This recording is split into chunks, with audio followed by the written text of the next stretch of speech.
अंबरगढ़ का महल सोने और चांदी से चमकता था, मगर उस चमक के पीछे छुपा था एक दिल, रानी प्रवेशिका का दिल, जो धीरे धीरे पत्थर बनता जा रहा था। प्रवेशिका सुंदर, विदुषी और हर कला में निपुण।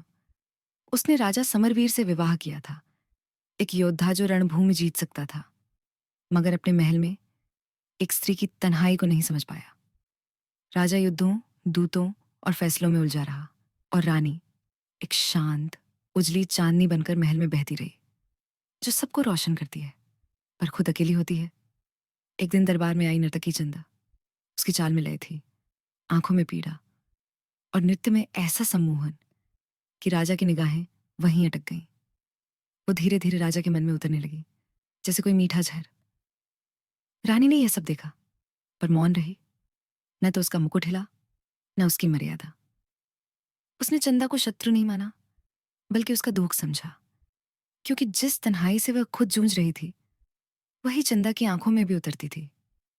फिर आई वह रात, पूर्ण चंद्र ग्रहण। रानी ने चंदा को अपने कक्ष में बुलाया। कोई क्रोध नहीं, कोई व्यंग्य नहीं, बस दो औरतें, दो दिल और एक अधूरा राजा। प्रवेशिका ने कहा, हम दोनों उसी व्यक्ति से प्रेम करते हैं, जो खुद से भी प्रेम करना नहीं जानता। उसने चंदा के हाथों में अपने गहने, मुकुट और एक शुभ्र रेशमी वस्त्र रख दिया, और मुस्कुराकर बोली, तुम ये सब ले सकती हो, पर ध्यान रखना, एक रानी बनना आसान है, प्रेम देना भी आसान है, पर खुद को खोकर जीना सबसे कठिन। उस रात प्रवेशिका बिना किसी विदाई, बिना शोर के महल छोड़ गई। परंतु ये अंत नहीं था। कुछ ही दिनों में राज्य में अजीब घटनाएं घटने लगीं। चंदा अब न नाचती थी, न मुस्कुराती। राजा हर दिन मौन और विचलित रहने लगा। महल की दीवारों पर प्रवेशिका की छाया दिखने लगी, जैसे वो अब भी वहां हो।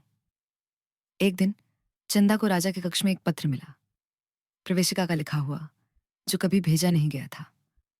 राजा को सत्ता चाहिए थी, मुझे उसका साथ। अब मैं किसी की परछाई नहीं, एक पूर्ण स्त्री हूं, जो मुकुट नहीं, खुद की पहचान पहनती है। इसके बाद चंदा ने भी सब कुछ त्याग दिया। उसने महल छोड़कर एक स्कूल खोला, जहां वह तन्हा स्त्रियों को कला, नृत्य और आत्मसम्मान सिखाने लगी। राजा, वह अब भी अंबरगढ़ के सिंहासन पर बैठा था, मगर उसका महल अब और सुनसान था। उसे अब सब कुछ मिला था, पर दो दिल, जो उसकी रूह को समझते थे, वो अब उससे कोसों दूर थे।